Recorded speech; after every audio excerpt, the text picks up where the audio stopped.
So the journey started right here, where I received this. And with the permanent residence permit, I went here to be an individual entrepreneur, and that's how it all began. Со мною Мальвина, она хороша, но я тут царевна.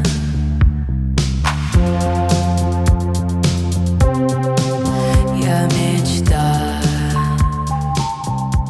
And so my application was accepted at the end of August 2016, and the race was on to find some nice little classroom for not too much money in time for the September rush of new students. My wife and I were looking at different places, well, mostly my wife, to be fair, was looking at different places to try and find a decent location that would suit our needs. And it just so happened that we found the perfect place only a stone's throw away from the registration office. And here it was. We found a small little office space that we subletted off another company, and that was our home for the first year, just inside this building. The whole idea behind it was I felt there was a gap in the market. Many schools had a local teacher with big groups studying from a book. So I thought, what if there was a native speaker teacher with small groups focusing on conversation-based classes? Bound to be a success, right? I was hoping that about half of my one-to-one students would continue. You know, I felt we had good rapport and was doing okay. But that was a big mistake. Only one continued. Thank you, Sergey. But of course, looking back, that's totally understandable. You know, if people specifically want one-to-one classes, then why would they want to learn in groups?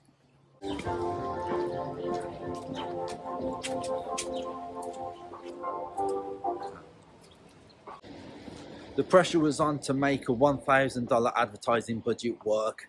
My wife and I had saved up throughout the year to get this $1,000.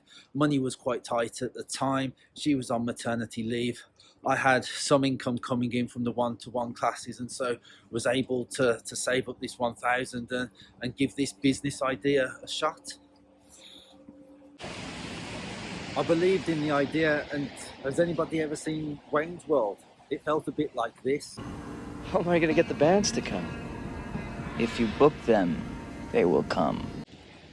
I spent $700 on a place in the Relax.buy catalogue and $300 on a Google campaign at the start of September.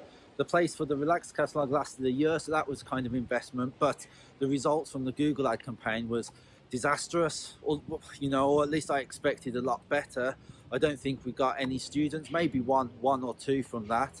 However, we advertised an open day, and that brought some new students in, or the very first customers. So thanks guys for that, you know who you are.